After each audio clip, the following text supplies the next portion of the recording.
Dhamma, and the Dhamma he taught, we know that consistent, and also it has only one taste, namely the taste of vimukti. So everything that is said by the Buddha is believed to be one consistent whole.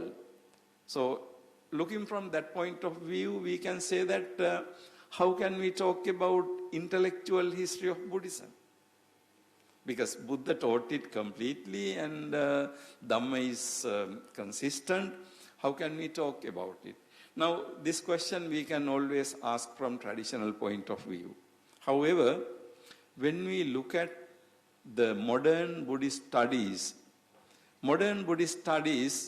people try to see that even within the Tripitaka, roughly we believe that all the Tripitakas were taught by the Buddha.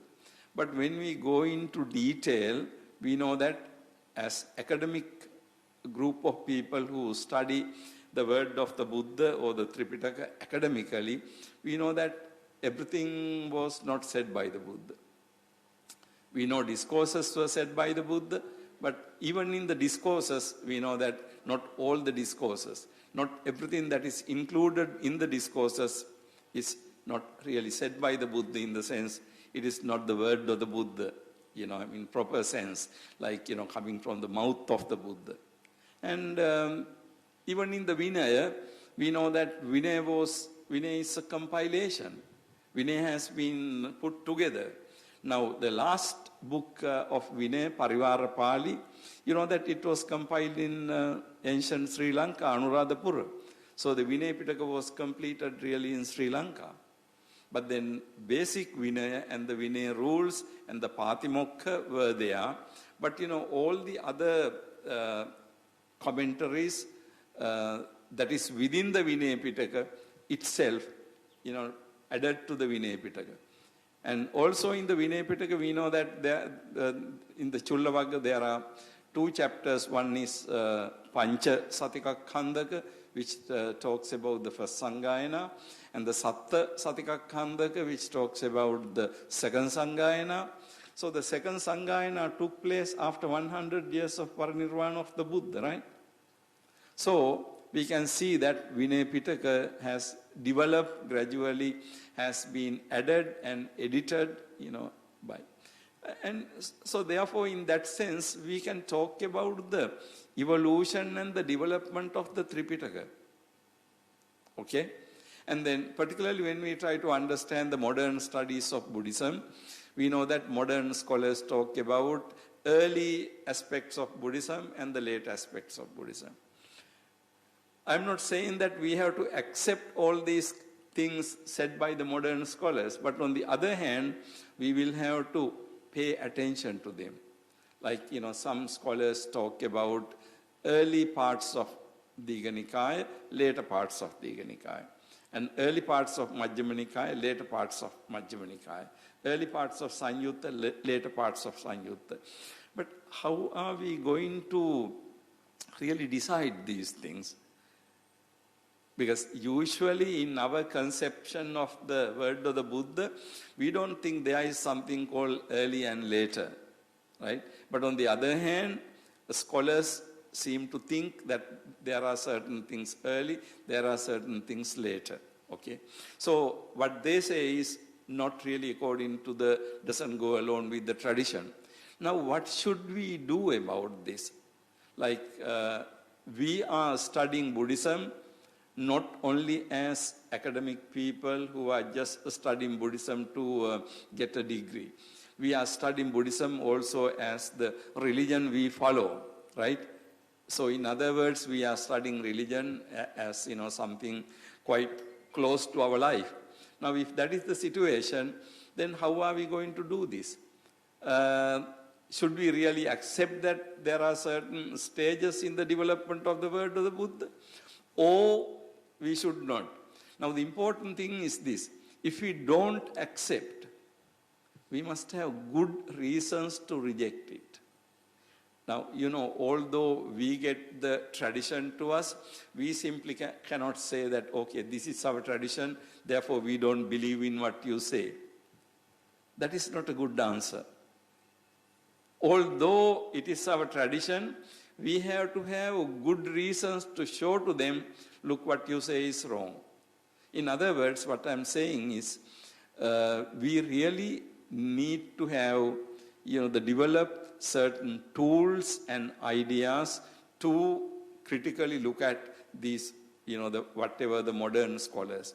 I'm not saying that modern scholars are totally wrong or they are totally right, or whether tradition is totally wrong or totally right. But, we must be able to look at critically and openly. When we look at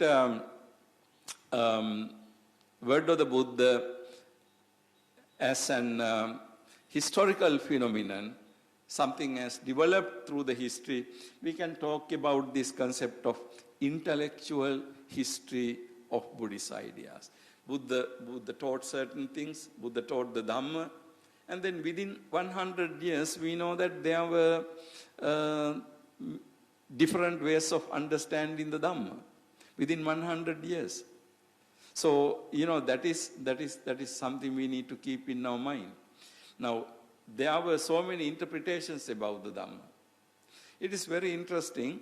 In the Mahaparinibbana Sutta, Digha Nikaya, Buddha says at one point, Buddha says that if his disciples have any problems about the Vinaya matters, Buddha says that those matters are not very serious.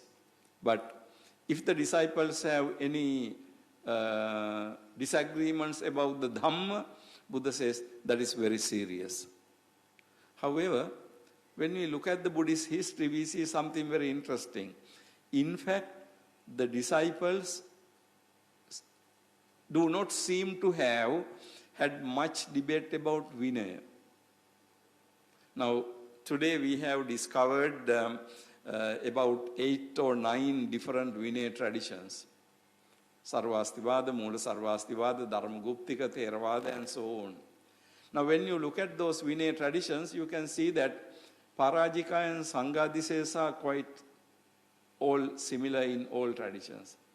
There are minor differences in other Vinaya rules. So, basically, Vinaya has been same. There have not been much debate about the Vinaya traditions among the Buddhist monks.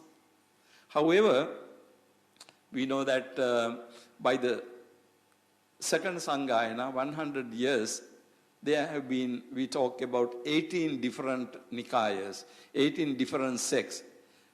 All these sects were based on, not on Vinaya, but on the Dhamma. Now, this is very interesting. According to Theravada history, the second Sanghayana occurred because there were what we call Dasavattu. There were 10 matters that were debated. All those 10 matters were Vinaya matters. Okay? 10 matters were Vinaya matters. However, we must know that the split of the different chapters came after the second Sanghayana, really. It is not really, sometimes in the history we read that this split of different Nikayas came with the second Sanghayana. No. Actually, second Sanghayana was, finally everybody was unanimous about the Vinaya. They accepted that, Dasavattu were not right according to Vinaya. However, maybe it is possible that not everybody really wanted to follow it. So after about 30 to 40 years, the different sects started appearing. Okay?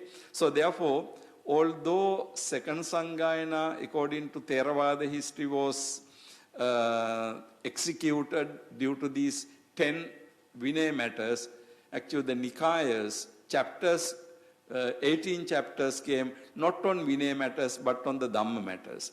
So the debates on Dhamma are very important. Now, debates on Dhamma started because different people interpreted certain teachings of the Buddha in many different manners, right? So you can see that interpretations of Dhamma started, from the very beginning. Maybe those things were there. Now, when we look at discourses, we know that, for example, Aritta Gaddha Vadipubba had a view about Antarayika Dhamma. And Bhikkhu Sati had certain questions about what is called Abhyakata Panya, undeclared matters. Now you can see that from the time of the Buddha, we can see that there were different views coming, right? And then Buddha explained them, that these views were wrong. However, you can see that interpretation of the Dhamma, how to understand what the Buddha said, there were problems from the very beginning. There were problems from the very beginning. And then some of these views have been described as Michhaditti, wrong views. And then Aritta Gaddhabadipubba's case, we don't know whether he really gave up his Michhaditti after Buddha explained. We don't know. Maybe he continued with that. And there may have been others who thought in that manner. Same thing with Bhikkhu Sati, who thought that Buddha should answer these questions. But Buddha said that, he is not bound to answer these questions, okay? So, whole concept of intellectual history is gradual development of these interpretations. Now, one more example is, in the Theravada tradition, we believe that we read the text, and in order to understand the text, we go to the Buddha Ghosha's commentaries or the commentarial literature. We have the Pali and then we have Atthakatha, right? So in order to understand Pali, we go to Atthakatha. But the issue is the Atthakatha, Buddha Ghosha's Atthakathas are really not only Buddha Ghosha's views, those are the views that were held by the Sangha during a long period of time. What the Buddha Ghosha must have done is record those ideas, okay?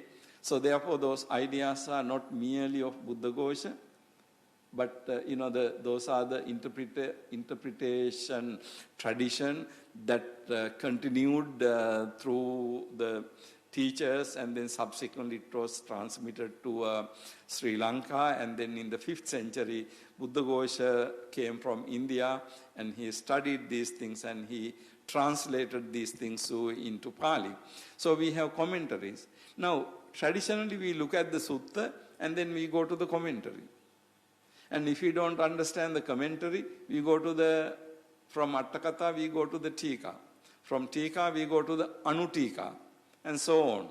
So the Pali, Atthakatha, Tika, and then we go to the Anutika. But the important thing is there any difference between the commentary and the word of the Buddha? Now Buddha Ghosha says to us, okay, this is how to understand this. But why should we accept what Buddha Ghosha says without any question? We know that Buddha Ghosha was not an arahant, right? Buddha Ghosha was not an arahant. So why do we have to accept Buddha Ghosha's view without any questioning? It is very important. I'm not saying that we should reject Buddha Ghosha, but we should really see certain things have changed. So when you use commentaries, you know that sometimes Buddha Ghosha gives commentaries on like names of cities and things like that, very, very long accounts. But when it comes to very important matters, Buddha Ghosha is silent. He is not helpful. But he goes on giving a lot of information about cities and the things like that. On some crucial matters, not always, on some crucial matters, Buddha Ghosha is not helpful. Now why? How are we going to understand these things? Now, the important question is, traditionally we understand what the Buddha says through Buddha Ghosha. Have you ever thought about the name Buddha Ghosha? Buddha Ghosha. Ghosha means sound. So Buddha Ghosha is the sound of the Buddha. So to that extent, tradition respects Venerable Buddha Ghosha. We call him the sound of the Buddha. So in order to understand Buddha, we go to the Buddha Ghosha.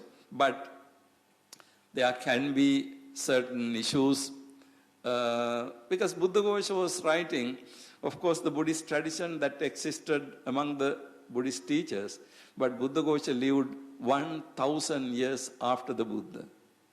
Okay? Buddha Ghosha lived 1,000 years after the Buddha. But of course, the tradition was unbroken. Tradition was brought from India to Sri Lanka through Venerable Mahinda, and all the teachers' names are there. So tradition was there. There is no question about that. But there can be certain issues. I will give you one example where in the Vinaya there is reference to Saka Nirutti. Two monks wanted to translate the word of the Buddha into Chandas or Aropema, into the Vedic language of Sanskrit. Two monks who were coming from Brahmanic families, they wanted to translate the word of the Buddha into Chandas. Chandas means the Vedic language. Now, Vedic language is a sacred language of the Brahmins. Okay? Brahmins really constructed this language in order to keep their religious texts so that it will not be changed by ordinary usage. Now, these two monks thought that some different monks coming from different areas are polluting the word of the Buddha by Saka Nirutti. Saka Nirutti means, you can say, Saka means one's own, Nirutti means language. So, one's own language. Now, so they wanted to translate the word of the Buddha into Chandas. Chandas or Aropema. Now, when it was taken to the Buddha, Buddha said, do not translate my word into Chandas. Let them learn it Saka Nirutti through Saka Nirutti. Now, the interesting problem is, what does it mean to say Saka Nirutti? What is the meaning of Saka Nirutti? Now, according to Buddha Ghosha, Saka Nirutti is the language that was spoken by the Buddha. So he very clearly says that it is the Magadhiko Voharo. It is the Magadhika Vohara, Magadhika linguistic convention that was used. Now, what do you really think Saka Nirutti? Now, having said not to translate his word into Chandas, would the Buddha say that, no, you have to learn it in my language? Or would the Buddha say that, okay, you learn it from your own language? So Saka Nirutti is problematic really.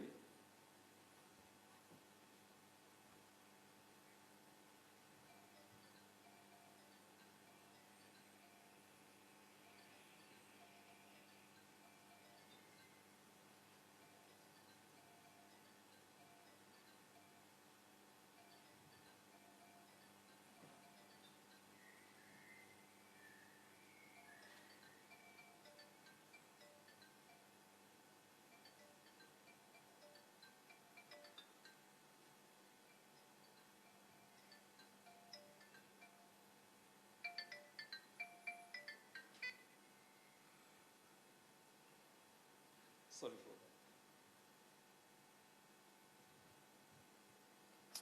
that. Now, actually, what is Saka means there? You can interpret in two different ways. Saka means one's own. Saka Nirutti, one's own language. According to Buddha Ghosha, one's own language means Buddha's own language. But if we do not have a commentary, then how are we going to understand Saka Nirutti? Saka means one's own. Now, maybe Buddha Ghosha is right. Maybe Buddha Ghosha is not. The issue was the different people using their own language and polluting the word of the Buddha. So, these two monks wanted to translate it into Vedic language. Buddha said, no, let them study the word of the Buddha by Sakanirutti. Now you see, when we look at the Buddha's very open and democratic way of dealing with things, we may think that Buddha allowed different disciples to learn the word of the Buddha by their own language. But according to Buddha Ghosha, no, we have to learn the word of the Buddha by only his own language. Now, these are the two different meanings. So one is given by the Buddha Ghosha, the other one is, what you just can see by the grammar of the term. Now, this is a good example. I'm not saying whether Buddha Ghosha is right or Buddha Ghosha is wrong, but, it is open for interpretation. Now, when we try to understand this, we have to really look at how the Buddha considered, how the Buddha treated language. Now, for Brahmins, language was very important. They cannot change it. So they constructed a new language. That's what means Sanskrit, Sanskrita. But then Pali was a Prakrit. Prakrit means ordinary linguistic convention used by ordinary people. So Buddha did not speak in Sanskrit or Chandas.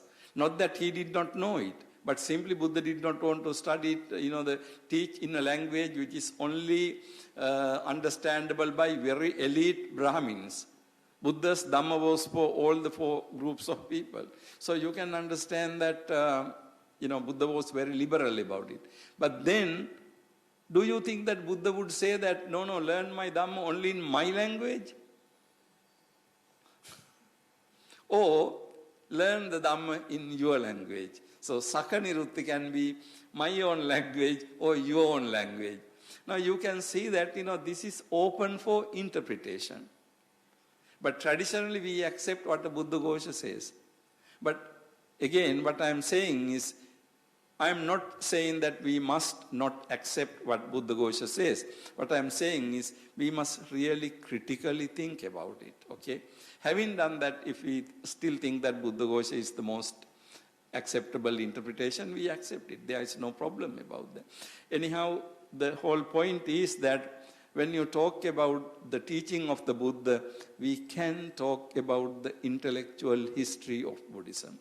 So now, when we look at Kathavattu talks about 217 issues that have been discussed among the different Buddhist Nikayas just about 300 years after the parinirvana of the Buddha.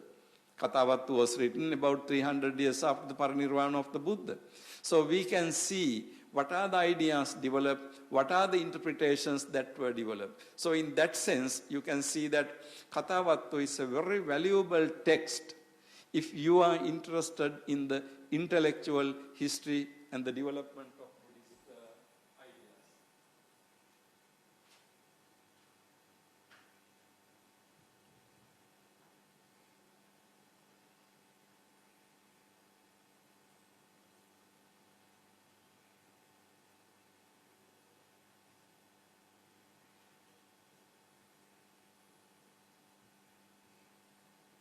Number two is source of history and methods of intellectual debate and logical reasoning in ancient India. Another way to look at Kathavattu would be to look at Kathavattu in order to understand history and methods of intellectual debate. History and methods of intellectual debate. We should know that in ancient India, not only in ancient India, in the ancient world, people exchange ideas by face-to-face discussing things. Now, today with all these electronic gadgets and, the communication development, we don't have face-to-face discussions very much. Printed media, we read quite a lot today. But, in the ancient time, we know that learned people were called Bahussuta, people who have heard a lot. That means somebody speaks and you listen to them. So, speaking and listening. Part of that was, discussing and debating. Now, in Indian context, there were a lot of intellectual debates. People were debating ideas, debating views. The very fact that you debate an idea means you don't accept it as it is. right? You discuss it and you question it, and then you come up with different views about that idea, and then back and forth you have exchange of ideas. Now this is what is basically meant by debate. So the intellectual debate and logical reasoning. Now today we talk about logic as a separate aspect of study. However, logic developed in ancient India, logic developed in ancient Greece, and also certain logical principles were developed in ancient China. So in these ancient civilizations, logic developed basically through discussions and debates. When you have a debate, when you say something, when you try to prove something, when you try to convince other person of your ideas, you are trying to present your ideas in a certain manner, in a methodical manner. Now this is basically what the logical rules are. Now you remember, I will give you an example from Tripitaka itself. When Buddha was discussing with Satchaka, Satchaka was considered to be a very learned person. When he came to debate with the Buddha, at one point Buddha says to Satchaka, you said what should have been said early, you said later. What should have been said later, you said early. So Buddha makes this comment. Pacha vachaniyang pure avacha. Pure vachaniyang pacha avacha. Now what is the point here? I mean, simply Buddha says, you said what you should have said first, you said last. What you should have said last, you said first. It has nothing to do with whether idea is true or false. It has nothing to do with whether idea is right or wrong. But this Buddha's observation is basically a methodical, gradual process. Now these are logical concerns. Okay? Now when you present something, you have to present in order, in a certain type of order. Now when you do not have that type of order, then it is not a methodical discussion. Now you see, these are actually today accepted logical concepts. Now you can see those things in the teaching of the Buddha. Now when we look at Kathavattu, we can see there is a certain method of debate. Okay? Now how do you conduct a debate? Debate is basically between two people. In Kathavattu we have two people called Sakavadi and Paravadi.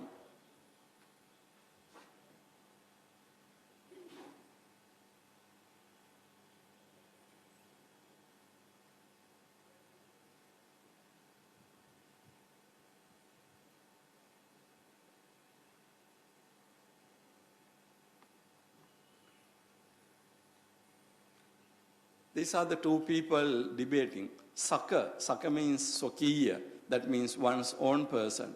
Usually Sakavadi is equals to Theravadi. So Sakavadi is always a Theravadi, only one person. But Paravadi, para means external or other. Paravadi can be anybody, any of those 18 schools, depending on the view.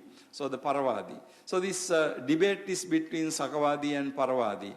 Now you can see that there is some kind of rules of ethics, rules of debate, and also ethics of debate. You know, that's very important to understand. So there is what is called, we talk about rules. And then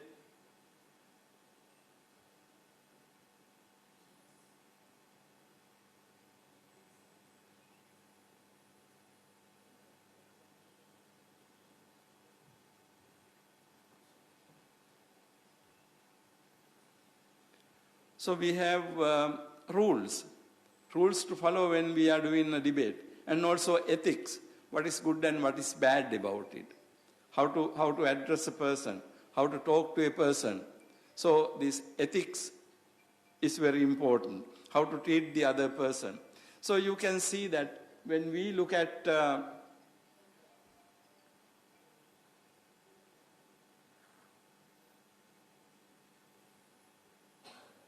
we can see that methods of intellectual debate in the Kathavattu. So when we study Kathavattu, we will be studying Kathavattu in order to see the history of methods of intellectual debate and also the logical reasoning. In the discussion, you will see that some of the very basic ideas of Indian logic. Indian logic is a vast subject. It was developed by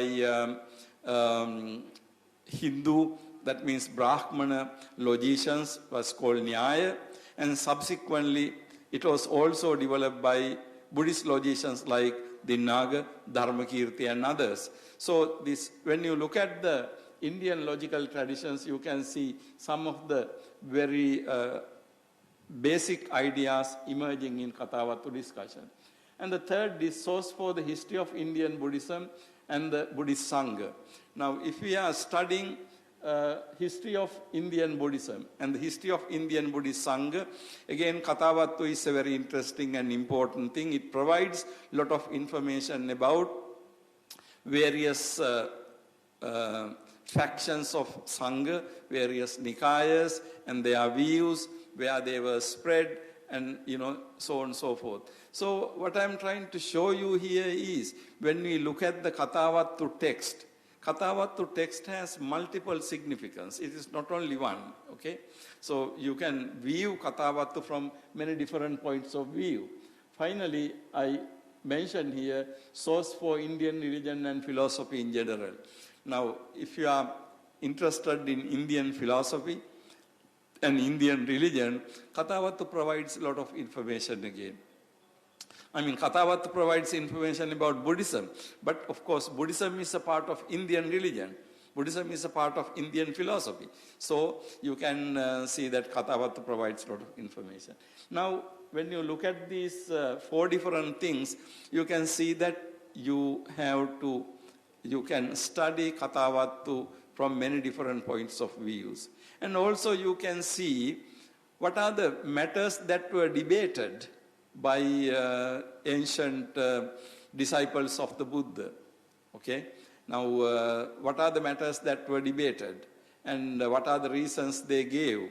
So, all these things you can learn when we study Kathavattu. So therefore, in my discussions on Kathavattu, we will be simultaneously looking at all these various points of views. Let me go into the introduction of the text, but before going into it, do you have any questions or any comments or anything about the things so far I said? Or should I proceed? Or do you have any questions?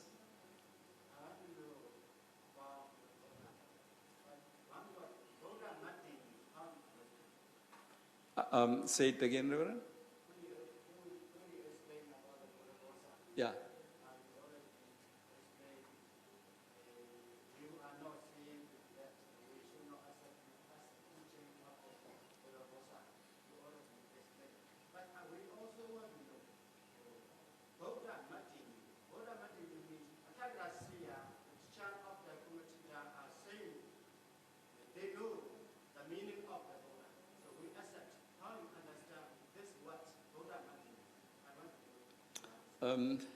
In fact, the Kathavattu commentator is Buddhaghosa. Not only that, Buddhaghosa was the commentator for complete like 4 main Nikayas and also the Vinaya. Now, interesting thing is, definitely Buddhaghosa is recording an ancient tradition, how the texts were interpreted within the Theravada tradition. Okay? Now, in some cases, Buddhaghosa want to say that Ayampana Attano Mati, he says, it is his own view. But, Reverend, when we look at commentaries very carefully, we can see that about certain matters, even by the time of the Buddhaghosa, there was no unanimity. There were different views about certain things, right? Buddhaghosa particularly refers to different Buddhist Sangha leaders. So and so says this, so and so says this, and so says this. And out of these things, sometimes Buddha Ghosha says, these views are not acceptable and this view is only acceptable. But when we read these things, we can see that Buddha Ghosha was recording certain even divergent views. Okay? Now, what I am trying to tell you is simply we must be open-minded, not that we must think that everything that the Buddha Ghosha says is true, or some people think that Buddha Ghosha is no need, you can read the text without Buddha Ghosha. I am not advocating either of these views. What I am saying is we need to be careful about when we read the commentaries, because commentaries are one strong traditional way of reading the text. But that may not be the only way to read the text, okay? So there are several ways to read the text perhaps. Now my example, Sakanirutti, there is clearly there are two views about it. So one is what the Buddha Ghosha gives, the other interpretation is what we can imagine from our grammatical knowledge. So there is no doubt that Venerable Buddha Ghosha records a very reverential, traditional interpretation of what the Buddha said. And also, we can be sure that it could be the closest what we have to the word of the Buddha, because that carries a long-standing tradition. However, at the same time, there are many different interpretations. For example, I will give you another example. Paticca Samuppada, dependent origination, according to Buddha Ghosha, involves three different bhavas, three different existence. Atite hetavo pancha, idani palapanchakam, idani hetavo pancha, ayating palapanchakam. So atite hetavo, past causes, idani pala, present effects, idani hetavo, present causes and future effects. So involving three different bhavas, past life, present life and future life. Now this is the Buddha Ghosha's interpretation, right? However, more recently, there was the English Buddhist monk called Venerable Jnanavira, who was in Sri Lanka. He passed away in 1960s.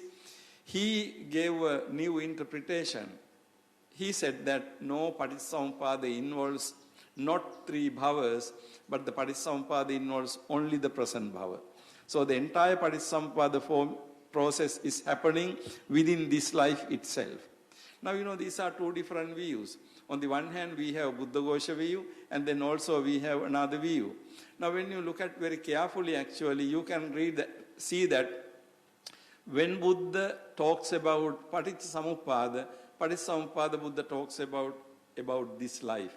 How suffering arises and how suffering ceases is in this life. It doesn't involve three different lives. But on the other hand, when we look at the sansaric point of view, of course, in the long sansara, we can talk about the past life, present life, and the future life.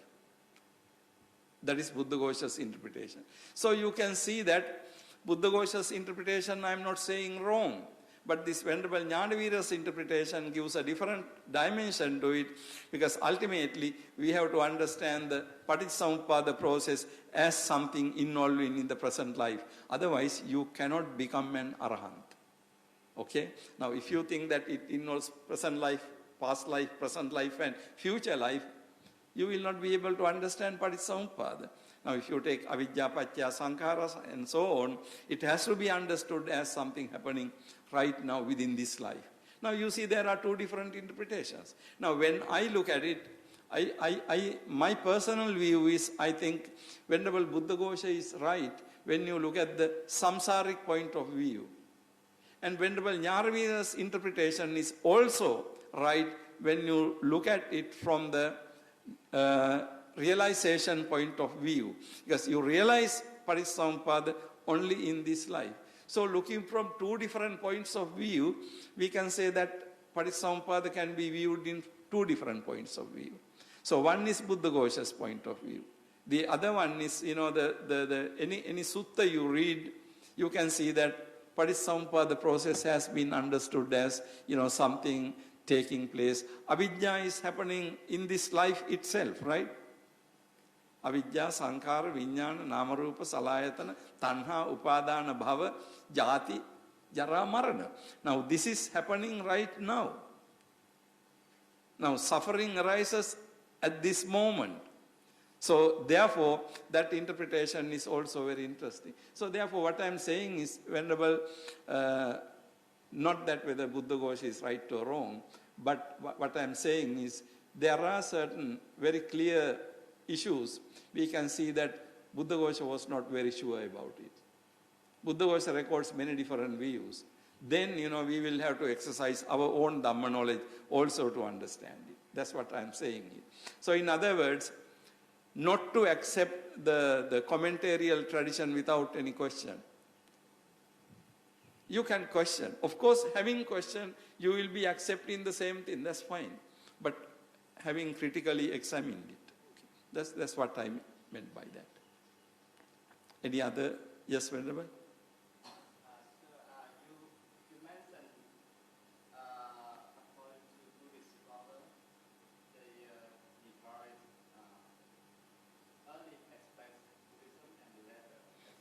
Right. So how we decide, or do you any suggestion book? Yeah.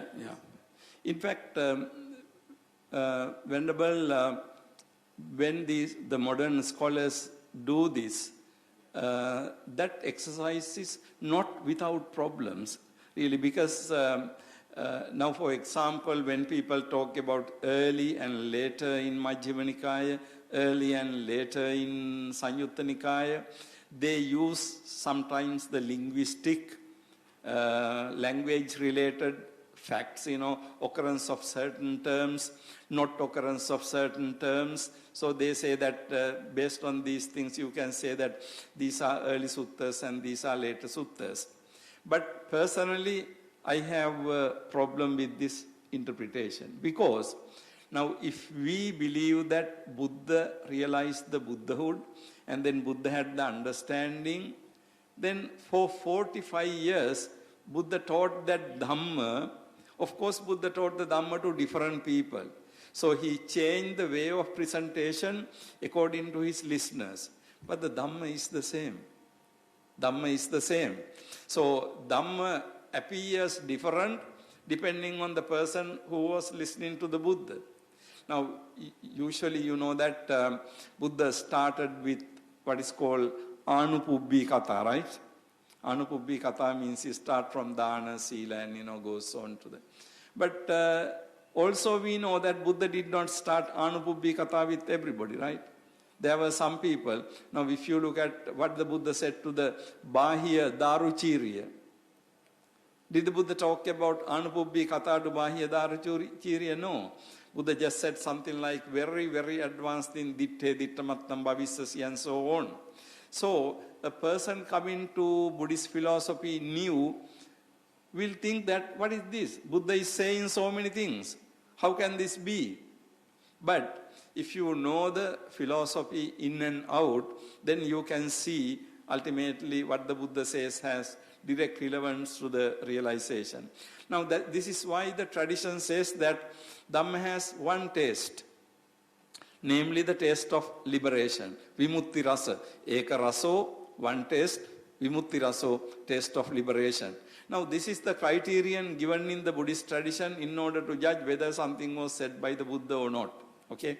Now, if you take Majjhima Nikaya or Sanyutta Nikaya, think that certain things are later, certain things are early, perhaps we can say that maybe during the first 10 years or something, Buddha said certain things, or when Buddha went to different areas, Buddha used little bit different languages. Maybe it is the reason. But not because, Buddha changed his ideas or the ideas developed gradually. Because ideas were there. Buddha's realization was there. But Buddha talked to many different people. So when he talked to many different people, Buddha may have used many different dialects. And also Buddha walked in many long distances. Even today, in a country like Myanmar, you know how many dialects are there. A couple of hundred dialects are there, right? And then in the ancient time, we can see that every 25 miles or something, there must have been a different dialects. Because people don't go here and there very much. Only very few people go from their place of birth to another place. All the others are just born and die in the same place. So you can see that every couple of miles, there may have been different dialects. So, Reverend, methodologically, one way to decide whether something is early or later may be some linguistic tools. But I think, as a scholar of Buddhism or student of Buddhism, I don't put much weight to this kind of research. Because ultimately, the Tripitaka represents the Buddha's consistent view. Okay? Language may be different because Buddha may have spoken to different people. Buddha may have spoken in different regions. In the Dhamma, you have all examples. Buddha says, some places they say Patta, some people call it Sarava, and so on and so forth. And Buddha says, these are just words. Different people using in different regions. So Buddha says, don't take these things too seriously. So that was the Buddha's attitude about language. So I think it is always good to study what these scholars say. Don't dismiss it. It is good to study. But I think we have to have our own defense, okay? But simply traditional Buddhist studies, we simply say that no, this is rubbish and we keep it aside. Don't do that. When modern scholars use modern tools and they try to say something, we must pay attention to that. But at the same time, we must have also, we really don't have to accept them. For example, I remember something very interesting said by this scholar, very famous scholar called Richard Gombrich. He's a very well-known Buddhist scholar.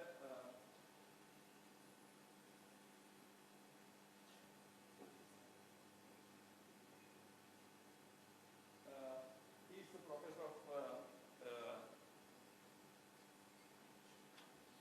He's the professor of Sanskrit at Oxford University and also a world-renowned Buddhist scholar.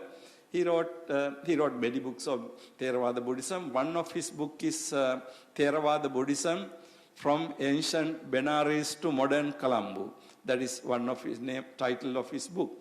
In that book, he says something very interesting. He says that, because there are many people, some people say that even there was no person called Buddha. So, modern scholars say many things. Richard Gombrich says something very interesting. He says that whether there was a person called Buddha or not, whether any person lived or not, you cannot doubt that the Dhamma was taught by one mind, one person. Of course, that person we call Buddha, right? But then, Dhamma has been thought out by one person. It is not a collection of things put together by different people in different periods or something. So Richard Gombrich's idea is very important, provides a very good answer to some of these critics. So it is not that, I don't think in Buddha's own mind, anything developed, because Buddha's realization was there. If we go by the Dhamma Chakkapavattana Sutta, we know that Buddha made it very clear what he realized. What he taught subsequently for the 45 years is basically what he said in the Dhamma Chakkapavattana Sutta. You see. So, Reverend, answering your question, yes, scholars have these linguistic tools, certain more ancient word, more modern word, so on.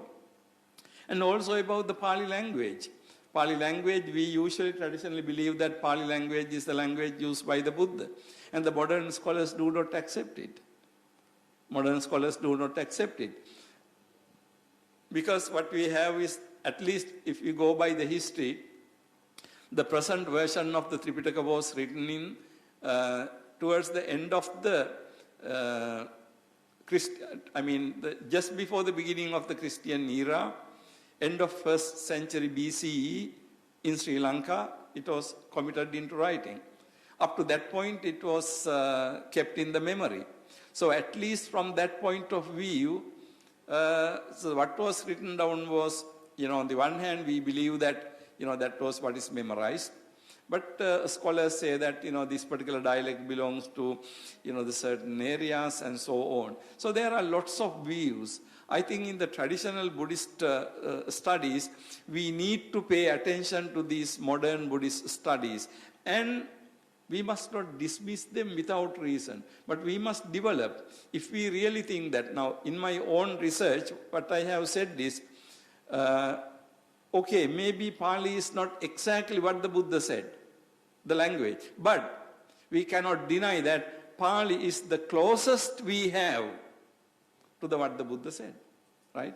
We don't have anything closer than that, because at least Pali has written history from the 1st century BCE. We are talking about 2000 years. Before that, only 500 years it existed in the memory. From that point of view, we have written history. It is the Pali text that was preserved in Sri Lanka, that was brought into King Anwaratha and, the Burma, Thailand and, this area. And in the 19th century, Rhys Davids took those texts to England and he started Pali Text Society. So you can see that it is the same tradition that has been continued. Okay? So, therefore, my position is, we must not dismiss these new ideas. We must give due respect to the ideas, but then see whether we can sustain the tradition. If we think that tradition has problem, we will give up the tradition. There is no question about it. But, on the other hand, I can see that, when people say that, Pali is completely, like any other language, it doesn't have any special weight, I don't believe that. Because I think that Pali has the claim to be the closest to what the Buddha said. Closest to what the Buddha said. We may not be able to prove that this is exactly what the Buddha said, maybe. But that comes quite close. Okay. Yes, sir.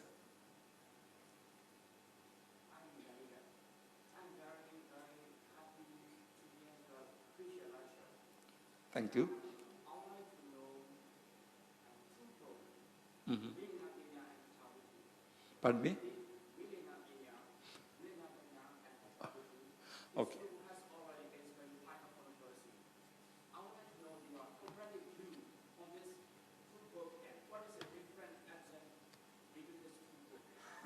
Mm-hmm. Okay. Thank you, Venerable. That's a very important question.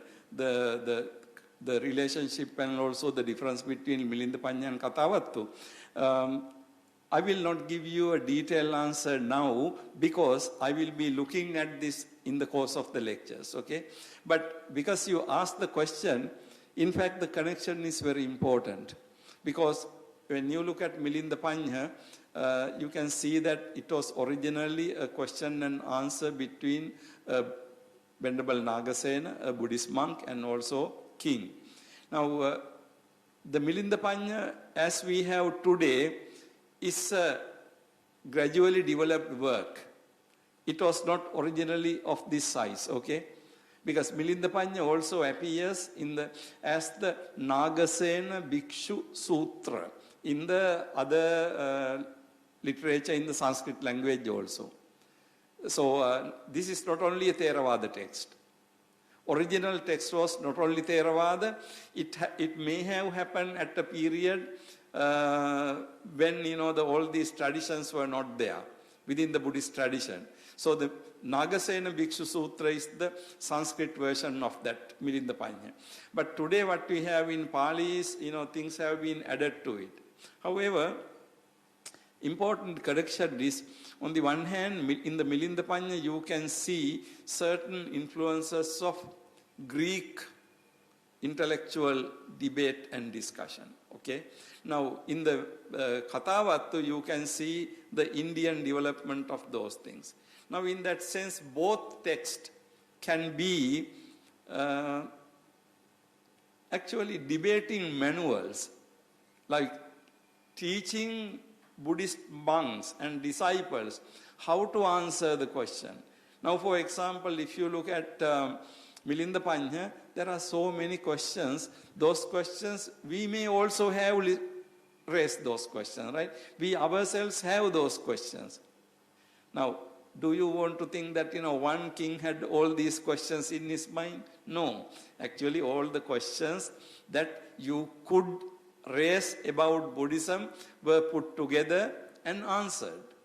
So, in a way, it trains you to be a good Dhamma preacher.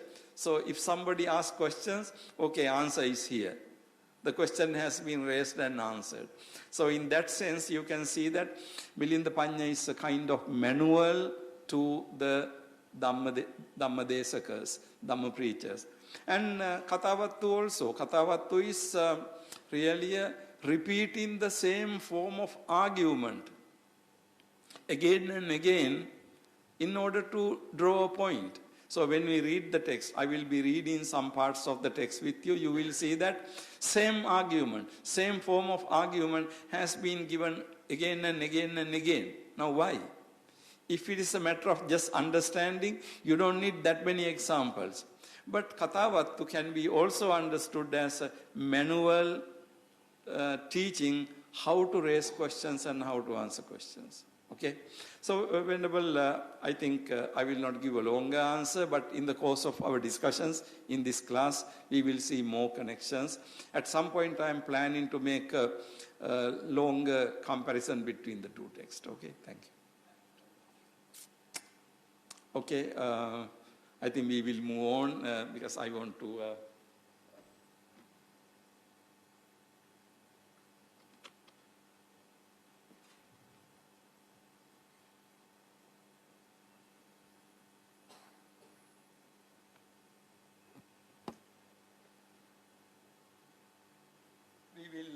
we will look at the text and see introduction to the text. Kathavattu is one of the 7 Theravada Abhidhamma texts. It is the only one associated with a specific author, although the actual authorship was attributed to the Buddha. Why was it not included in the basket of discourse and instead included in the basket of Abhidhamma? Now there are two questions. One thing is, you can see that Kathavattu is one of the 7 treatises of Abhidhamma. And interestingly, Kathavattu is only Abhidharma text that has been associated with a particular author. We know that Venerable Moggaliputta Tissa was the author. So unlike other Abhidhamma texts, Kathavattu has an author.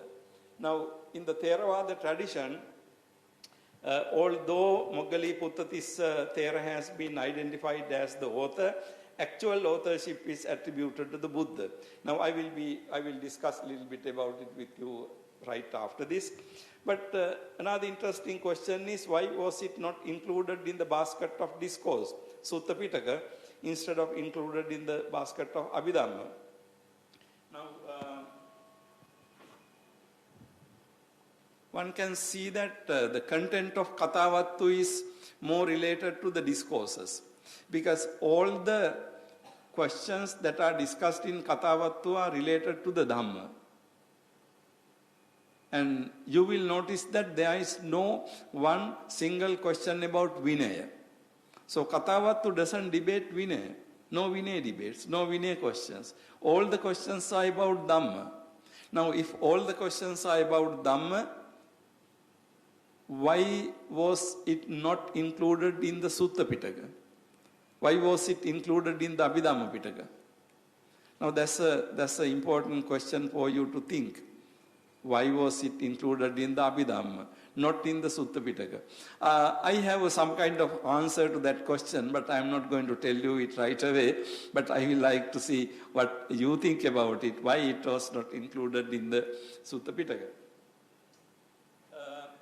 How Buddha Ghosin Dattasalini, the commentary to Dhamma Sangani, tries to attribute the authorship of the entire Abhidhamma and in particular that of the Kathavattu to the Buddha. Is Abhidhamma the word of the Buddha Vachana? Now, then we have this statement by Buddha Ghosin Dattasalini, Abhidamme Vachanamaggo Sariputta Pabho. Abhidamme Vachanamaggo Sariputta Pabho. The Vachanamagga of Abhidhamma originated from Sariputta. Now Vachanamagga means the words. So the words of the Abhidharma originated from Sariputta according to Attasalini. Now, it is interesting again for you to say that Abhidharma was taught by the Buddha. Kathavattu is also taught by the Buddha. But then you say word of the Abhidhamma including Kathavattu is Venerable Sariputta. Now what is the meaning of it? Word belongs to Venerable Sariputta. Of course, traditional story says that Buddha taught Abhidharma in the heaven to his mother and other gods. And on his lunchtime, dana time, he would come down and teach whatever he taught to Venerable Sariputta. And Venerable Sariputta would go and teach his pupils, and that is how Abhidharma was continued. Now, this is the view.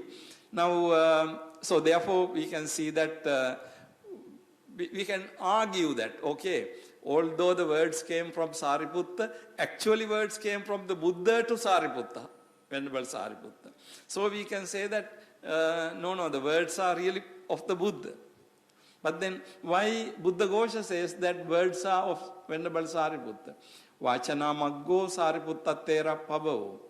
So, again you can see that there is a little bit of ambiguity, uncertainty, because particularly when it comes to Kathavattu, problem becomes very serious. Now, when you look at other texts, Dhammasangani, Vibhanga, Yamaka, Patthana, Dhatukatha, Puggala Panyati, you can see that they are basically on the Dhamma matters. However, Kathavattu is something about the different views that were developed by the disciples of the Buddha after about 250 years of Parinirvana. Okay, 250 years of Parinirvana. Then, Buddha Ghosha says in his commentary that Buddha kept the Matika. Buddha kept the Matika means the main themes. Buddha kept the main themes having seen the wrong views that will be rising after long time after. So in other words, it says that Buddha saw these views beforehand. And then Buddha kept Matika, main points to answer these questions. Okay, this is what Buddha Ghosha says. Now again, Venerable, there is a problem here. The problem is this. We say that Buddha saw what is going to happen in, say, after 250 years. Issue is, we believe that Buddha could, Pubbhe Nivasanusati Jnana, Chatupapata Jnana, Buddha could see the past. Pubbhe Nivasanusati Jnana means Pubbhe Nivasa, past. Chuti Upapata Jnana involves also the present knowledge. Chavamani Uppajyamani Satte Passati. Chavamana Uppajyamana. Present continuous tense. How beings are departed, how beings are born. So we know that Buddha could see the past. Also we know that Buddha could see the present. But could the Buddha see future? How do we understand this? Could the Buddha see future? Now, if we say that Buddha could see what is going to happen after 250 years, does that not mean that future has been already decided, determined? What is exactly going to happen 250 years later, Buddha sees now, which means that the future is completely set, already set. It's going to happen exactly in the same way.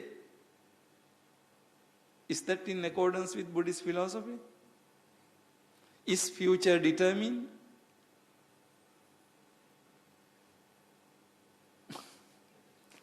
Well, we want to say that subsequently in the Buddhist tradition we say that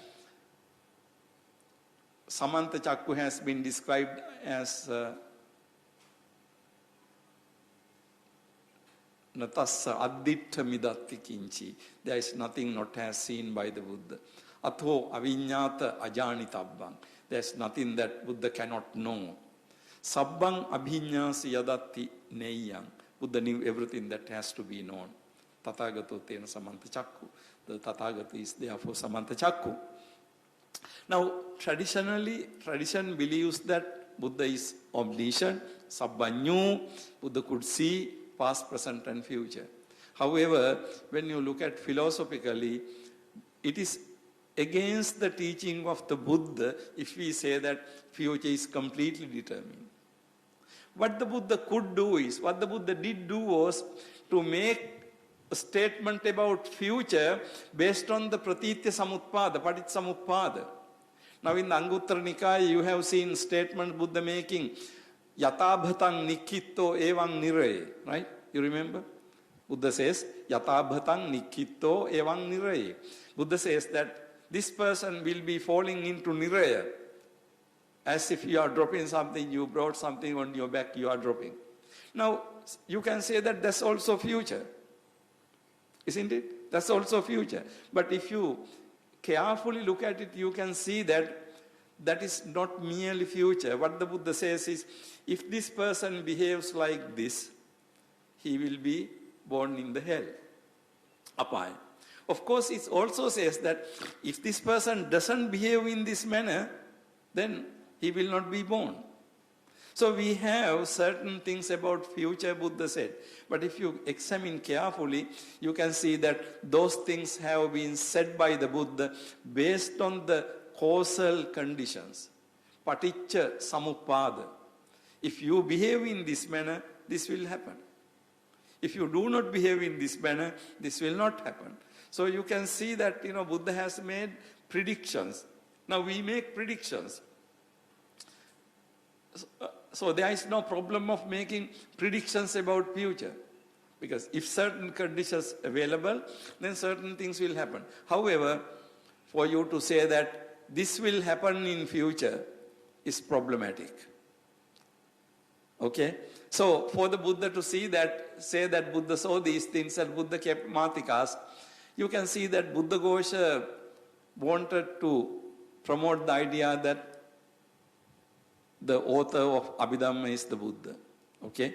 So he said ultimately, of course, there is not much question about other 6 Abhidhamma books, but the 7th Kathavattu is problematic because, it deals with the future.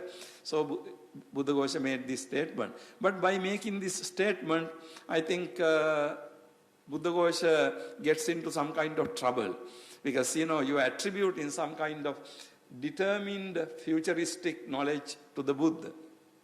I think Buddha Ghosha had to do that because, the idea was that Abhidhamma was taught by the Buddha.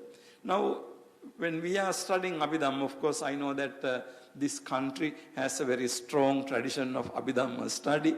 So, although Abhidhammatta Sangha was written by, I think, ancient Sri Lankan monk, but Abhidhammatta Sangha was studied very thoroughly in the Burmese tradition.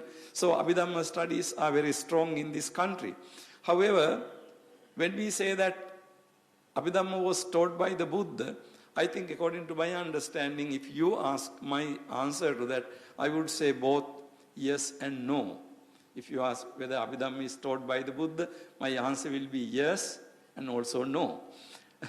My answer is yes, in the sense Abhidhamma ultimately deals with the Dhamma. If you look at Abhidhamma literature carefully, you will see that there is nothing other than Dhamma taught by the Buddha. Now, for example, take Dhamma Sangani. Dhamma Sangani means enumeration, numerical collection of Dhamma. Now, Dhamma Sangani deals with the basic Dhamma categories, Panchakhanda, Dwadasa Ayatana, Attarasa Dhatu, Bhavi Sitindriya, and so on, all these things. Those are the things that is. So therefore, Abhidhamma discusses Dhamma. Like take Puggala Panyati. Now, it has lists of various Puggalas. Do you think that Buddha sat down one day and started giving all these lists, 1s, 2s, 3s, and 4s? No. Actually, if you look carefully, Everything that is in the Puggala Panyati, you can see in the Anguttara Nikaya. What the Buddha said in Anguttara Nikaya, and everything has been put together as Puggala Panyati. And look at, say for example, Yamaka. The question like Dukkha Khandoti. If you take a question, Dukkha and Dukkha Khanda. Vedana Khandoti. Rupang Khandoti. Now what are these things? Actually, Buddha taught about Rupa and Rupa Khanda. Now if you take Yamaka, if you take Vibhanga, you can see that that's more to the philosophical analysis. Now the question is whether Rupang Rupa Khandoti, whether Rupa is Rupa Khanda, is just a question about which term is much larger than the other. Whether Rupa is within Rupa Khanda or Rupa Khanda is within Rupa. But basically Buddha taught Rupa and Rupa Khanda. In the Yamaka you see this question. That question I consider to be a philosophical question. And also that is a question, analytical question. I think, Venerable, again, this is my own personal view, maybe these things happen like this. Okay, you are living in a big monastery, there's your teacher, and there are a lot of, the Saddhi Viharikas, monks who are studying together. Okay, today you go to pay respect to your teacher in the evening. Then teacher gives this question, Rupang Rupa Khandoti. Okay, you solved it. Then, students go and debate about it, discuss, and, all these things, and they try to come up with the answer. Buddha never wanted to describe whether Rupa Khanda is Rupa or Rupa Khanda is Rupa. But that is a more philosophical question. Why I call it a philosophical question? Because ultimately it deals with which term is bigger than which. Okay? Now this is something very interesting when you look at the term, why I call it philosophical term. Analysis.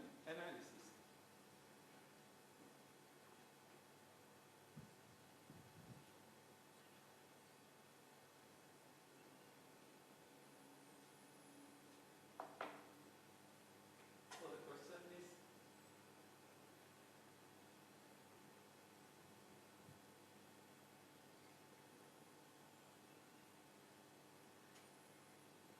so you have Rupa and then you have Khanda. Actually, what is really going on is something like this. So here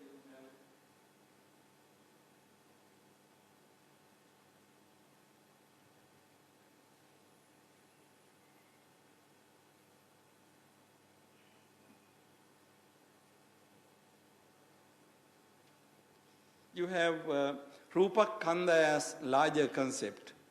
Within that larger concept, you can put Rupa. Not only Rupa, Piya Rupang, Sata Rupang.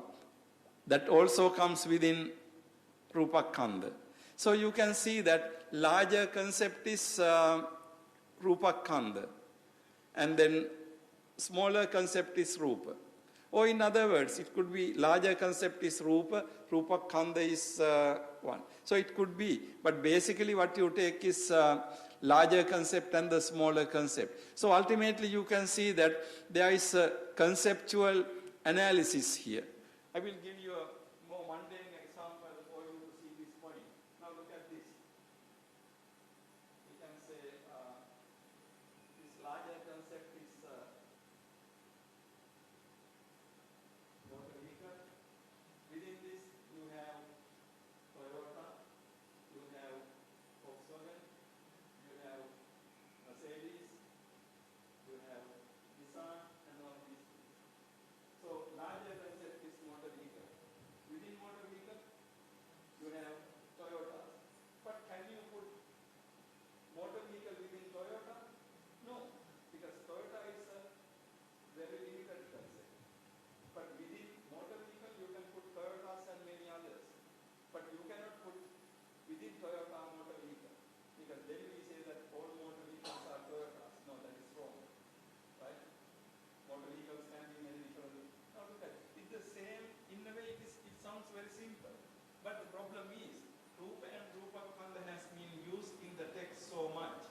Now, in order to answer this question, Rupam Rupat Khandoti, one has to have a very good knowledge on the entire Sutta Pitaka.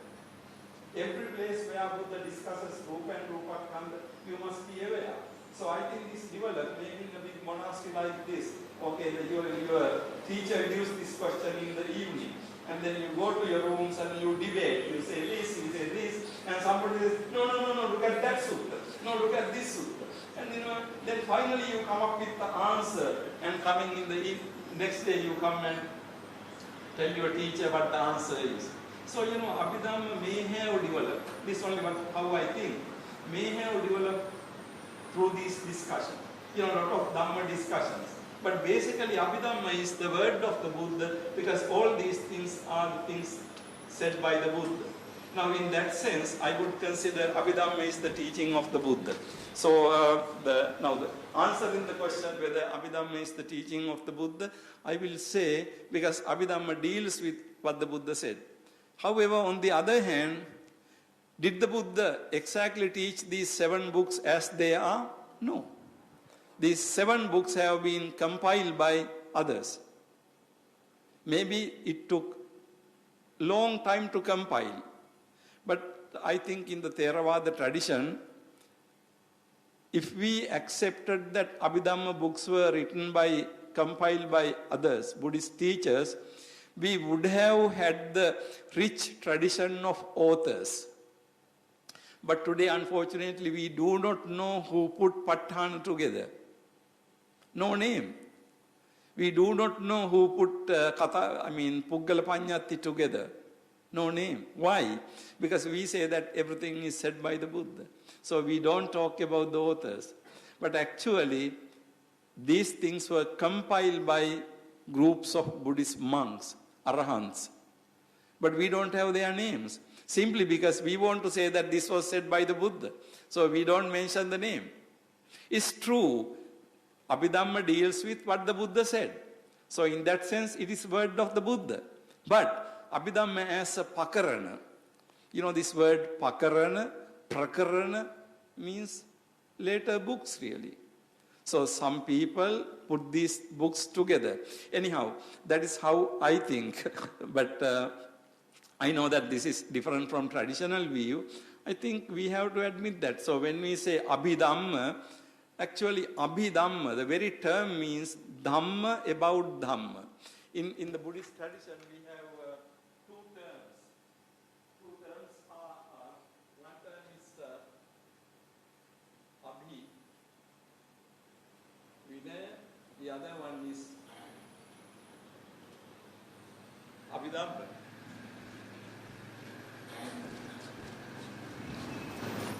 I think what is meant by Abhivinaya? We have not developed Abhivinaya as such. However, if you look at Vinaya Pitaka, Parajika Pali, Pachitya Pali, Chullavagga Mahavagga. Parajika Pali, Pachitya Pali deal with Adi Brahmacharyaka Sila, right? Basic Sila. And then Chullavagga Pali, Mahavagga Pali deal with Abhi Samacharika Sila. What about the Parivara Pali? What about the Parivara Pali? What is the content of Parivara Pali? Does it have anything that is not found in other 4 books? You must be familiar with Parivara Pali, right? What is the content of Parivara Pali? Do you have anything that is not mentioned in the other 4 books? Okay, go and read it again. You will see that Parivara deals with, discusses, classifies, enumerates, lists everything that is said in the other 4 books. You don't have a content for Parivara if other 4 books are not there. In other words, Parivara is a book about Vinaya. So it is Abhi Vinaya. So you have Vinaya and then you have Abhi Vinaya. Vinaya about Vinaya. In the same manner, you have Dhamma and then you have Abhidhamma. Dhamma is what is taught by the Buddha.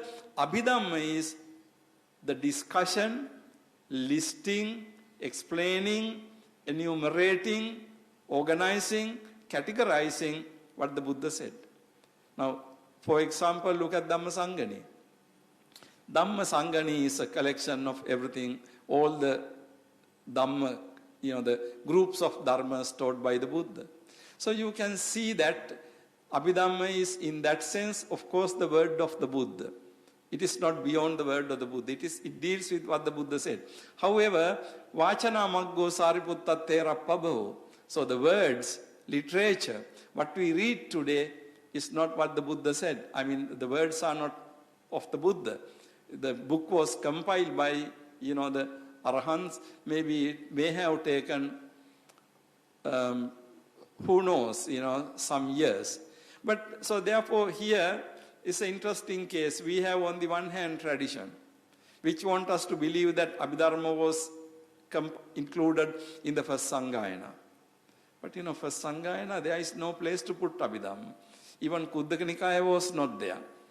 Some parts of Kuddaka Nikaya were there, but others were not there.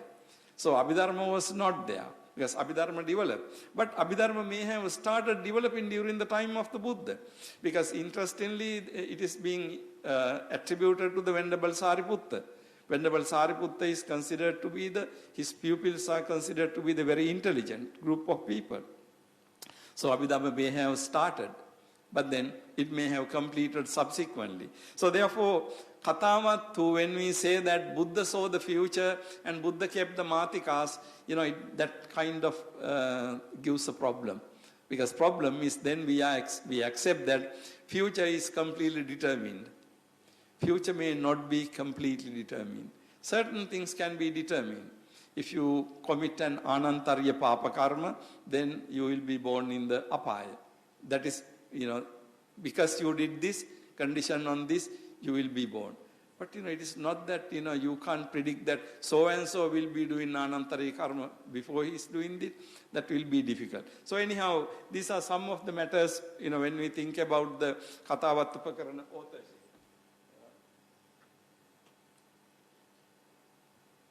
Computer gets switched off all the time, so.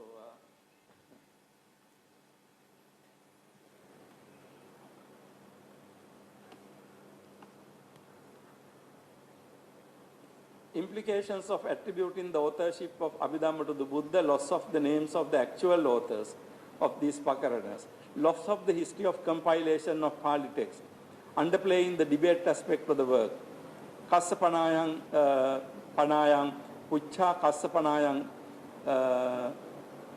Patijananati, Asukassati Navattabba, Kathavattupakarana Antakatha, PTS, page 9. Now, this is something interesting. Which I mentioned earlier, implications of attributing the authorship of Kathavattu Abhidhamma to the Buddha. So as a result, loss of the names of actual authors of these Pakaranas. So we don't have really who put exactly. In fact, in the Theravada tradition, we do not know any person's name who put all these things together, right? Like Digha Nikaya, Evang Me Sutang, we attribute to Venerable Ananda. But these things, there are some discourses taught by Venerable Ananda after the Parinirvana of the Buddha. So, these things have been put together. But we do not know who are the Arahant who did these things. Because we want to say that it is word of the Buddha. But on the other hand, the very concept word of the Buddha, within the tradition broadly understood. Venerable Sariputta taught certain Satya Vibhanga Sutta. Now it is word of the Buddha, right? And then Dhammadinna Theri taught a sutta. Now it is word of the Buddha. So we have Savaka Bhasita, we have Savika Bhasita, Deva Bhasita, Brahma Bhasita. Now all these things are considered to be the word of the Buddha, Buddha Vachana, because we have a very broad concept of Buddha Vachana. So it doesn't need to be coming out of the mouth of the Buddha. We have a broad concept. So therefore we can say that Abhidhamma is also a word of the Buddha. But that doesn't mean that Buddha sat down in one place and, Buddha gave a Dhammacakkappavattana Sutta like Buddha taught Dhammasangani Pakarana. So there is a distinction. In one of the commentaries, there is a very interesting story. In Sri Lanka, in the Mahavihara, so one monk came and gave a sermon based on Abhidhamma. And from the very ancient time, there was debate about Abhidhamma. Digabhanakas did not believe that Abhidhamma was word of the Buddha. So there may have been one Digabhanaka. He asked, what were you shouting this all last night? Where does this sutta come from? Then he said, oh, it is Abhidhamma. Then he asked, where did the Buddha teach it? Then he came up with Evam me sutang ekam samayam bhagava devesu viritavatin say and so on. But we know that if you know Pali very well, you can make a nidana, right? So this monk make a nidana, saying that Buddha taught it in the heaven. But the funny thing is this. If we believe that Buddha went to Divyaloka to teach Abhidhamma, I mean, in the Divyaloka, people are supposed to be having fun always, right? Very, very, very enjoyable life. Do you think they have concentration to concentrate on Abhidhamma? And Buddha is a human being, so what he realizes cannot be understood by other human beings. Buddha had to go to heaven to teach it. No, we need to really be realistic. If at all Abhidhamma is, the Dhamma is deep Dhamma, it has to be understood by the people, right? Not the divine beings. They don't have time to understand Abhidhamma, okay? They have other things to do. So basically, divine beings are not very much poised to, understand Abhidhamma, but it's the human being. But what happened was this. When you simply know that, Buddha did not teach it by word, then you have to have the origin in the Divyaloka. Otherwise, you can say, Savatyam Viharati Jetavani and so on. Then real origin is in here. So anyhow, these are some of the points, don't misunderstand me, these are some of the points, we need to think about when we think about the origin of Abhidhamma. Similar story is there for the Mahayana. Because Mahayana literature, Mahayanis say that Buddha taught these Mahayana sutras, but these sutras have to be kept in hiding because the people did not understand it. So when the people could understand it, they emerge. Up to that point, they say that they were kept in Nagaloka. So Mahayana was coming from Nagaloka, Abhidhamma was coming from Divyaloka. What is this? Actually, Mahayana texts were written by people. But in order to show that it was the word of the Buddha, what they did was, like in Pali we have Evang me sutang ekam samayam bhagava. So in Sanskrit you have Evang me srutamaya me kasmin samaye bhagavan viharatisma grudakute parvate mahata bhikshu sangena sardham and so on, So you have Sanskrit. You have Pali. But they simply wanted to show that Mahayana sutras were taught by the Buddha simply because people could not understand. But that doesn't make sense. If people during the time of the Buddha could not understand what the Buddha said, Buddha is not a great communicator, right? If I say something and you cannot understand, I am not a good teacher. And same thing, if Buddha said something and people could not understand, Buddha can't be a good teacher. But what the Buddha said, people could understand, okay? So there was no need to Abhidharma text or Mahayana text to be hidden or to be in the Divyaloka, to be brought back. No, nothing like that. So, we need to really think about these things carefully. So, these are some of the preliminary matters, we need to discuss. And then, what is the meaning of Kathavatu? Let me just go into quickly. Katha basically means story, account, description. But in this context, it means debate. I give you some examples from Sutta Nipata. Yutto Kathayang Parisaya Majhe. Sutta Nipata 830. Vadanti te anyasita katojjam. Evampi disva virame katojjam. Then Niddesa, you have the definition for katojja. Katojjang uchati kalaho vivado. Katojja means kalaha or vivada. So there you have two concepts, katha and katojja. So katha and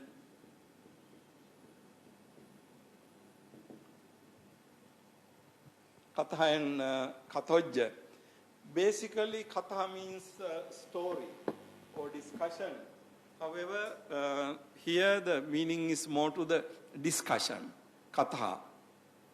Yutto kathayang parisaya majje. Within a group you have a katha, that means you have sakacha, you have a discussion. So katha vattu, vattu means the ground or basis. So katha vattu basically means the basis or location of debate. That is the meaning of the term. So when you say Dhamma Sangani, you know the meaning. Katha, I mean Puggala Panyati, the concept of Puggala. And Vibhanga analysis, so on. In the same manner, Kathavattu means basically katha, the ground or the basis for description. Katha and Kathojja. Then we have Mahanidesa definition of that. Kathojjang uchati kalaho vivado. Kathojja means kalaha or vivada. So basically Kathavattu means the collection of all these stories, the debates and discussions that took place in the Buddhist tradition. Let me move quickly to the final point here. Altogether, 217 issues have been debated. Among them, nothing on Vinaya and only a few could be related to Abhidhamma, but all is on Dhamma. Some key issues in the history of Buddhism are, these are some of the main issues. Of course, there are 217 altogether.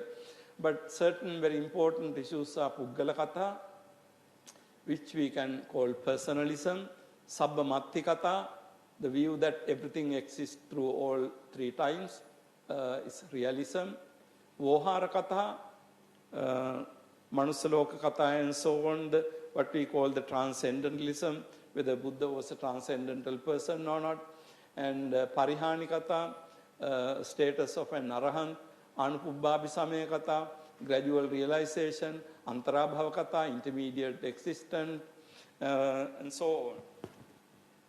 Then you can see that at the very beginning of this discussion I mentioned that Kathavattu is a very interesting book for intellectual history of Buddhism. Actually, you can see that some of these problems have been discussed repeatedly in the history of Buddhism. If you take Puggala Katha, we will be reading it later, you can see that Puggala Katha involves Anatmavada, Atmavada and Anatmavada. That was one of the central fundamental points in Buddhism. And about this, there were problems from the very beginning. Sati Bhikkhu's question was about this thing. So there were people who could not understand Buddha's concept of anatta. So that question, that issue persisted. So therefore we have Puggala Katha. So like that, we can see that there are so many issues. For example, Anupubbhabhisamaya Katha, Anupubbhabhisamaya, whether the realization is gradual. Now, you know, that is an issue debated particularly in the Mahayana, East Asian Mahayana tradition. Particularly even up to today, Korean Buddhist tradition, they debate this matter, whether realization is sudden or gradual. Now, the whole background for the origin of Zen Buddhism, what we call Zen Buddhism, in China is called Chan Buddhism, in Japan is Zen Buddhism, this whole issue of sudden realization. Without words, you realize instantly. So the sudden realization, gradual realization, this issue has been debated in the Mahayana tradition. Now, if you read carefully Visuddhimagga, you can see that in the Visuddhimagga and even in the discourses, we have similar ideas. In the Anguttara Nikaya, you know that we have Dukkha Patipada Kippa Abhinya, Dukkha Patipada Dandha Abhinya. So Kippa Abhinya and Dandha Abhinya. So these are related to sudden and gradual realization. So therefore in the Kathavattu, among these 217 matters, you see there are certain very important issues debated within the tradition throughout. Okay, I think I will wind up from there. So this is basically understanding the text. What I would like to do in my next discussion is to go into the methods followed in the Kathavattu. So I'm not going to read the text right away with you.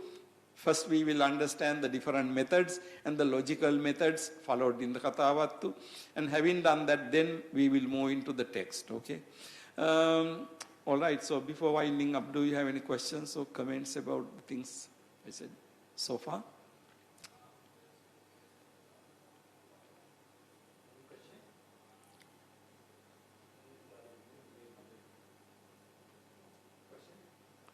Yes, sir, go ahead. You have already and you give as a conceptual analysis. Okay, I think it is no philosophical question in Jamaica. Conceptual question and intellectual question. I would like to know why do you say philosophical question? Ruben cannot like that.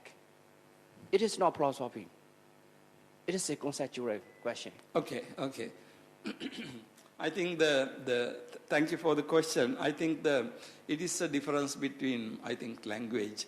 When I say something is philosophy, I will give you more detailed analysis of philosophical method when we are discussing research methodology.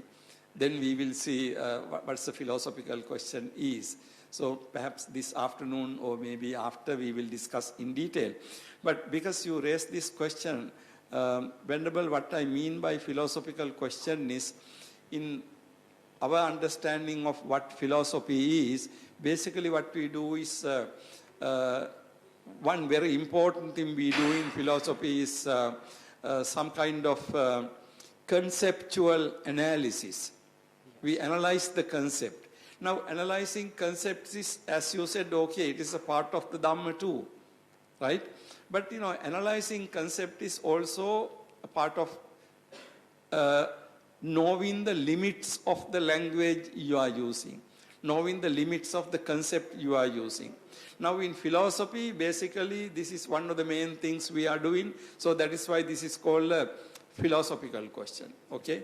And apart from that, when we say something is a philosophical question, we are not really talking about the content of that question. We are talking about the structure and the logical relation of that question. That is the distinction. Now, for example, if you take Dhamma concept, you said use the word conceptual. Yeah, When we take Dhamma concept, for example, we can take, for example, concept like karma. Now, about karma, we can have a conceptual discussion, what the concept means. However, about karma, we can also have a philosophical discussion. Now, philosophical discussion means we can ask questions like whether karma concept goes along with the other concepts taught by the Buddha, whether they are consistent or not consistent. Now, those questions belong to philosophy. It is not to understand what karma means. It is basically to see certain other relations. So, Venerable, there is that kind of distinction between philosophical analysis and a conceptual analysis. But basically, when we say Dhamma Vichaya, we are doing a conceptual analysis. However, we can also raise some philosophical questions. You remember my example when the Buddha said to Satchaka, Satchaka, you said first what you should have said last. Now what is that? Is it Dhamma? No, it is not Dhamma. It is the method. In the intellectual discussion, there are certain things you must say first, there are certain things you must say last. But Satchaka got it confused. He says first what he should have said last, and he said last what he should have said first. I mean, that's nothing to do with Dhamma. It is the method. So therefore, it is a philosophical observation. You see the difference? Yeah, thank you very much. Thank you. Thank you, Venerable, for the question.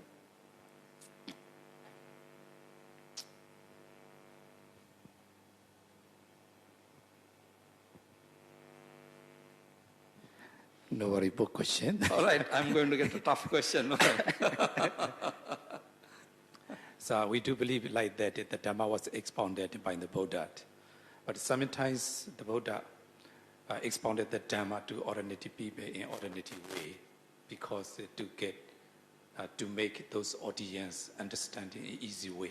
Correct. Sometimes Dhamma is very deep. When the Buddha expounded the deep Dhamma, he used special method. So nowadays the English was special method. We believe like that. The Pali was a bit, this Pali was, it refers special method. Okay. When the Buddha expounded the deep Dhamma in special method, that Dhamma is tamed by like senior monks, like Abhidhamma, the later century. So the ultimate phenomena are discovered by the Buddha and his chief disciples, but the way of teachings are formulated by laters. Correct. So sometimes some scholars say the Abhidhamma is a development of, what can I say? The development, not that the Abhidhamma was not taught by the Buddha, they say like that. But in Burma, including me, some teachers do not accept such kind of idea, because it is not easy to agree or teach in one system. But Abhidhamma system are accepted by Theravada monks. It's one system. So when we learn the real phenomena, ultimate phenomena, these teachings are not contrary each other. Correct. Yeah, not contrary. That is why, ultimate phenomena, Dhammas are discovered by the Buddha and his chief disciples. His chief disciples are dig out these phenomena by supervision of the Buddha, like that. But later on, this like Mahatheras, like Mahakassapa and Ananda, and the next generation monks are collected those Dhammas, and then they format the way of teachings maybe developed later, but ultimate truth are discovered by the Buddha. We believe like that. Like combination of the book, the systematic combined. Yeah. You told me the Buddha teach the Dhamma in different places, different people. Okay, the Buddha used different languages. Later on, the monks, they collected this word for this word for this. And then we get a lot of vocabulary from Correct, different. correct, In India, the country is so big, the tribe, like ethnic group, also different. They use a different language. Yes. So we believe like that. We don't believe like that. Abhidhamma is discovered by later monks. This is our No, belief. yeah, Venerable. How do you comment my view like that? No, I think that is pretty much what I wanted to, my own view is coinciding with that, because that's why I said Abhidhamma is the word of the Buddha, in the sense it is the Dhamma taught by the Buddha.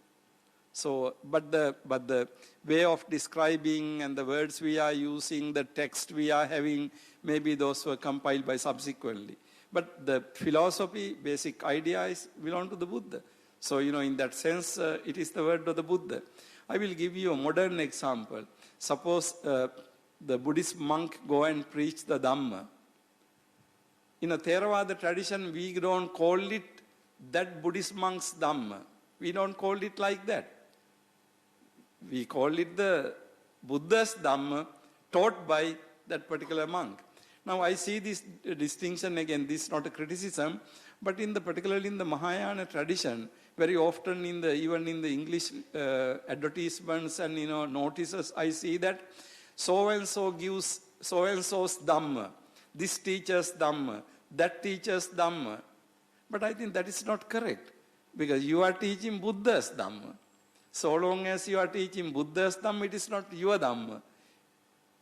The presentation is yours. You can be good in language, you can be good in examples, other things. But the Dhamma basically belongs to the Buddha. I think it's the same thing with Abhidhamma.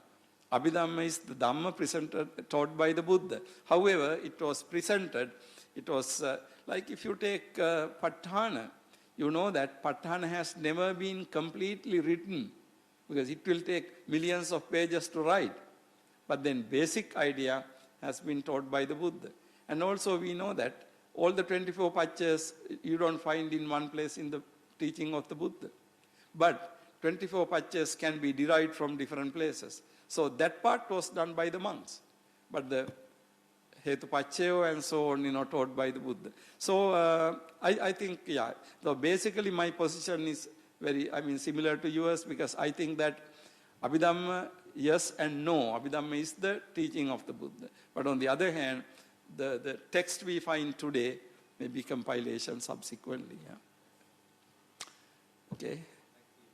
All right. Thank you very much, sir. I think... Any question? If you have an idea, you have to put the question. You have to share your knowledge with the other That's right. fellow students. You can even write piece of paper and send it to me if you don't want we to can ask develop questions. our knowledge. Yeah. This is an academic field, Exactly. not in the Dhamma hall. So We if you give don't want Dhamma to raise talks. questions, Yeah. kindly write it down in a piece of paper. Sometimes we show opposite our own Exactly. idea, so we can develop our knowledge. Question, do not keep quiet. Please share your knowledge with me. I need your knowledge. I want to hear your different ideas. No question? Okay. Thank you very much, sir. Thank you very much, sir. Okay.